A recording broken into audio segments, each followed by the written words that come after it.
I'm Aloisius, I'm from Singapore, and today I'm going to tell a story from an incident from my military service. We served for 2.5 years. For every male in Singapore at 18 years old, it is mandatory to serve this service. So I'm going to tell an interesting incident from this event, from this chapter of my life. And but before I go on, a little bit about my country, Singapore. We are a mixed bag of Chinese, Malays, Indians, and a bit of British influence as well. So words that you would describe Singapore will be like clean, very safe. They ban chewing gum in Singapore. If you have watched the movie, which is like Crazy Rich Asians, it's based on Singapore as well. So but back to my story. It was in 1996.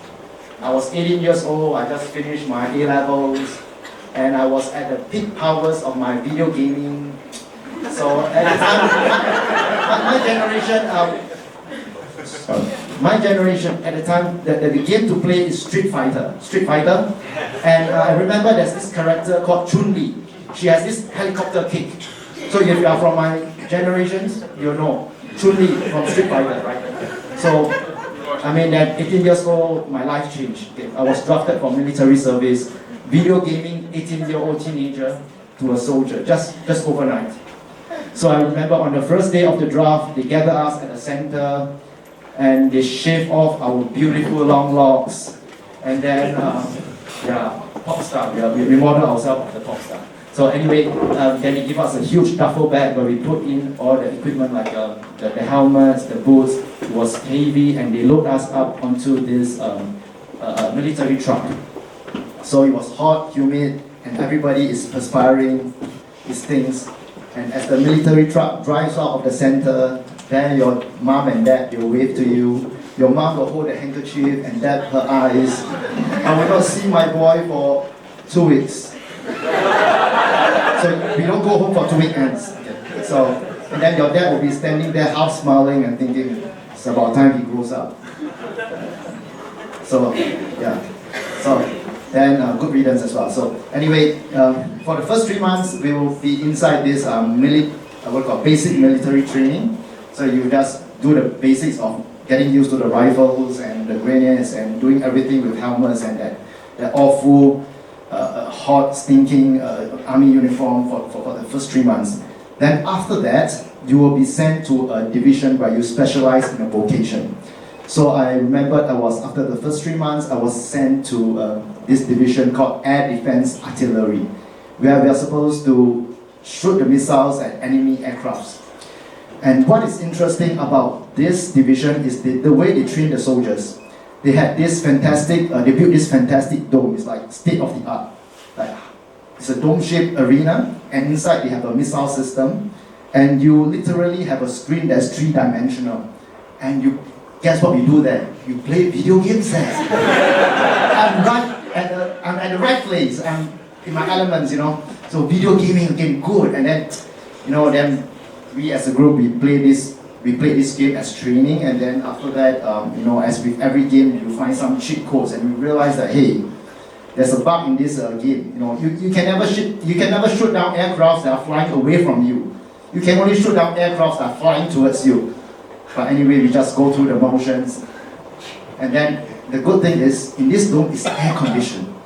Air conditioned soldier training is fantastic. But that's not all. Okay, there comes a time where you really have to go to the field, and that's where rubber meets the road, and you have to deploy in the real conditions. So one fine day, our sergeant major, the guy who wipes out into shape, and he comes in and he broke the news this way. So gentlemen, I have an offer for you. 4 days, 3 nights in the beautiful island of Pulau Sudong. Pulau means island. So then, there you will have your palm trees, your coconut trees, and in front of you, you have that blue sea. It's a beautiful trip. 4 days, 3 nights. It's a military exercise. So of course, my mama raised in food. Okay. So everybody hits down. Nobody volunteers. So then the sergeant major chose 8 person. I was one of them, lucky one. So then I remember that day we set off like 3 a.m. in the morning. We set up everything. and we are in that armored vehicle. When you're in an armored vehicle, half the time you're asleep, and you just, whenever there's a signal on the radio, you just wake up. So we were on the armored vehicle, and then we went onto a barge which transport us to Pulau Sudong.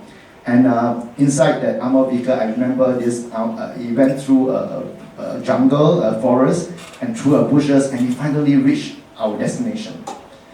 And then I opened up the cover of the armored vehicle, and I looked around. And it was just as my Sergeant Major described. Palm trees, coconut trees, beautiful. We are just at the coast, and in front of us is a beautiful blue sea, and the fishes were jumping out of the waters. I was thinking to myself, oh my gosh, I'm in Maldives. It's like, only if this is not a military exercise, it would be such fun. So we went about doing our thing, setting up the equipment, and then out comes the officer. I can still remember his name. He's Lieutenant Brian So. So he has two stripes here, and he was just passed out of his officer course. He's looking really smart with his sunglasses. He came in and he just gathered everybody and said, "Gentlemen, look around you. It's such a beautiful spot. We are cut off from the rest of the world. Nobody knows we are here, Yeah, all we need to do is just do our job for these 4 days, 3 nights. We'll have a relaxed time, So, what do you think, guys?" "Yes, sir, of course." And then, out of nowhere, he brought up 2 fishing rods. And he said, "We got to prioritize, right? You. Dig for the worms. We got to do fishing. And then you. Climb the trees and get for us coconuts." And then, wow, it's like the tension goes from here to... And then we and as every good gamer, when you hit like a pot of gold, you keep digging and you say, "Sir, the weather is really hot. Could we just change out of this uncomfortable uniform? We just change into t-shirts and we might get heat stroke." Of course. Just drink lots of water, So, hey, cool. So everybody out, and we are like in t-shirts, and then we are having a party, right? And somebody brought along a mini radio, and then it turns on the music, and then it was like, wow, the party started, right? And we actually caught fishes. So we grilled the fishes, we had coconut juice, coconut fruits, and in the evening, out of nowhere, from that army truck, somebody brought out a TV. Yes, it's a portable TV. And we were watching, he's actually able to receive signal, and we were watching this comedy series, Friends. So we were watching that, and it was like, wow, and we are making coffee in the night. The combat rations in Singapore is not too bad, curry chicken, so it's quite good. So then we had freshly caught fish, curry chicken, and we were enjoying ourselves, and as time passed, things got even more relaxed. We don't even bother when the fighter jet fly past us, we don't care anymore. Somebody is sleeping on a hammock, somebody is smoking down there, somebody digging for worms, and somebody is up on the coconut tree. So this is our military exercise for around 2 days. Okay, the party was around 2 days, and then on the 3rd day, out of nowhere, from the bushes, came a really tall soldier. He was in full battle order. He came in, and he was like ready to kill. He's fully camouflaged. His face has like the green stripes, the dark green, the light green, and his helmet was like totally camouflaged. His bayonet, the dagger was on his rifle, and he came in and he saw us. On the coconut trees, digging for worms, and there was one guy sleeping in the hammock. And my officer, who is a lieutenant, he was half naked, smoking, with his sunglasses on, and then I was like, he was shocked. The thing is, in military life, the first thing you see on a soldier is the rank.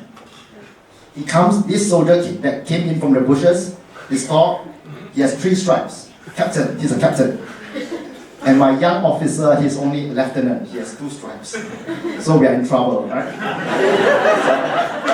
So but then, you got to imagine the state we are in, on the coconut trees. I was digging for the worms, and then somebody was sleeping, and another guy smoking and cooking, and then after, and it was like, for that, I don't know how long, it's like a few minutes, like time stood still. We were looking at each other, and we do not know what to do. We are shocked. He's shocked, we are shocked, and then Suddenly, there's a fighter jet that roared past us. It was like an alarm clock. It wake everybody up. So then the captain was suddenly woke up from his shock, and he asked, who is the officer in charge? Lieutenant Brian So he said, Lieutenant, we need to talk. So they talked like for 5-10 minutes. And after that, my officer came back and said, sorry guys, the party is over. Keep the fishing rods, man your stations, everybody full battle order, put on your shirts, your army uniforms and everything. So man your stations, everything. So the party's over, we came back from the exercise, and nobody spoke a word about this incident.